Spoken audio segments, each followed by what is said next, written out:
गांव की चाउमीन। गांव में चाउमीन का चलन अभी अच्छे से नहीं आया था, लेकिन सुरेश शहर से चाउमीन बनाना सीखकर गांव में ठेला लगाता है। अरे ये केचुआ है क्या भैया? कैसे खाया जाता है? अरे नहीं नहीं, ये चाउमीन है। चाउमीन शहर में खाया जाता है। कितने की दे रहे हो सुरेश? 10 रुपए की प्लेट भरकर। तभी वहां शहर से पढ़ा एक लड़का आता है। जरा एक प्लेट चाउमीन तो देना।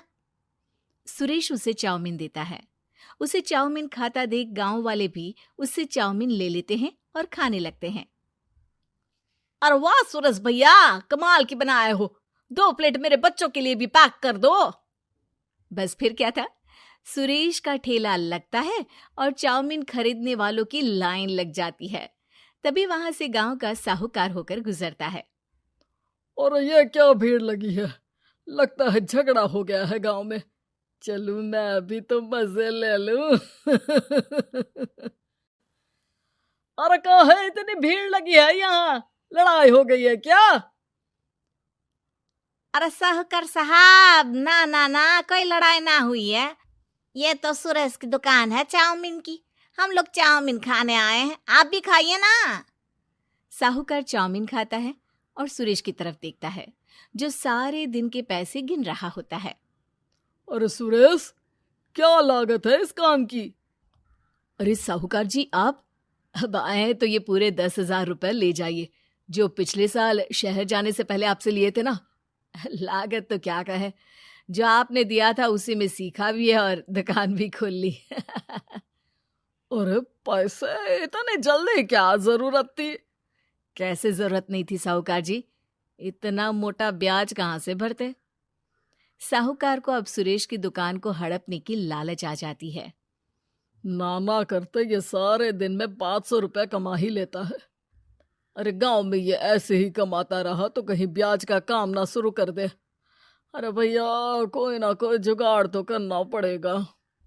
अब साहूकार घर आ जाता है और अपनी बीवी को सारी बात बताता है।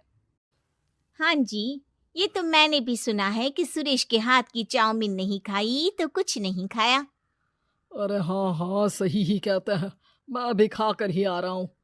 अरे भाग्यवान है, कितना अच्छा हो ना अगर वो पैसा हम लोगों को मिल जाए। क्यों? हैं?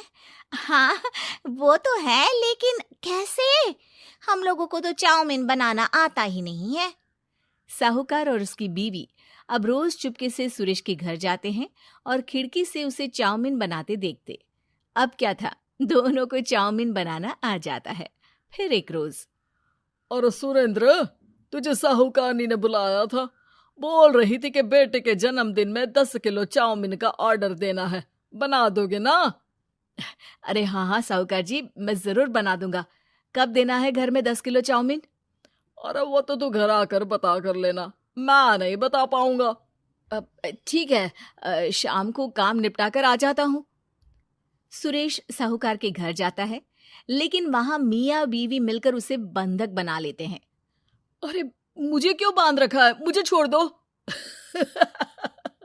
आज से तेरा ठेला मैं लगाऊंगा और बहुत सारे पैसे कमाऊंगा। साहूकार एक आदमी को सुरेश की निगरानी में लगा देता है और वहां से चला जाता है।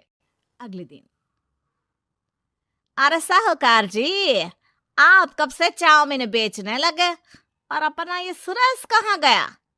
अरे वो तो शहर गया है, उसका कोई काम निकल आया था। बोल रहा था कि जब तक वो ना आए तब तक मैं ही उसके ठेले का काम कर दूं। पैसे भी तो बहुत उधार ले रखे थे उसने।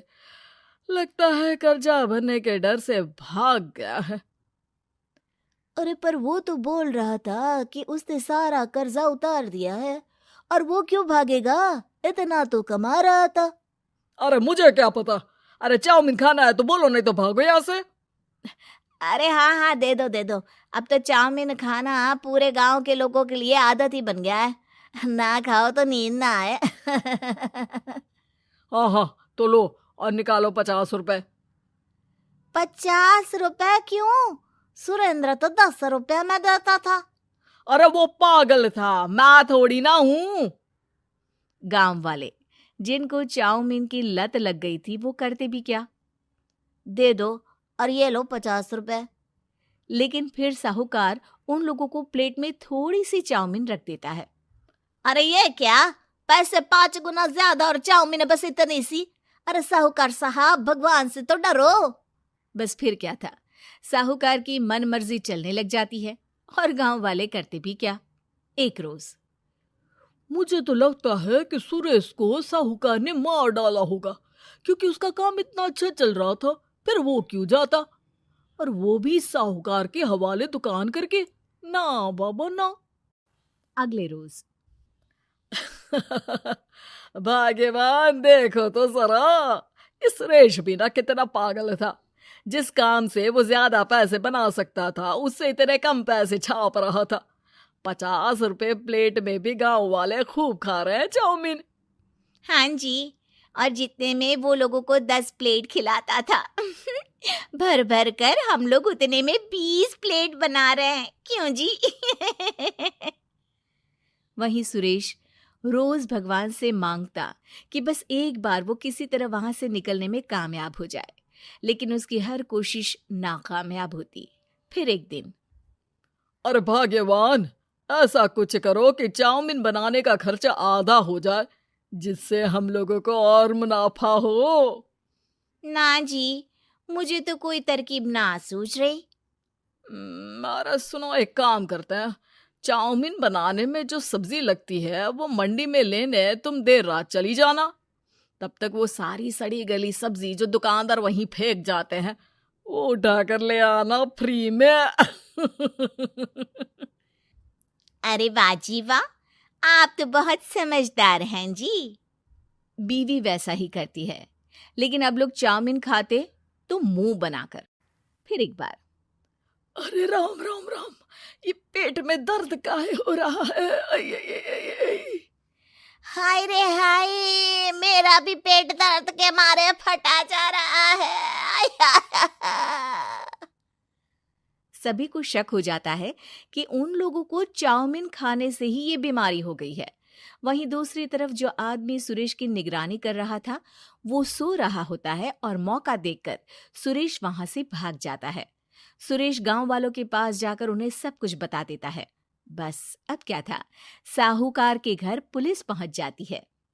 चलो, तुमने गांव के लोगों को खराब सब्जी वाली चाउमीन खिलाकर बीमार किया और सुरेश को बंधक बनाया। तुम्हें इसीलिए हम गिरफ्तार कर रहे हैं। साहूकार को पुलिस ले जाती है और फिर अगले दिन से सुरेश का ठेला गांव के बाजार में लग जाता है, जहां अब पहले से ज्यादा भीड़ होती है।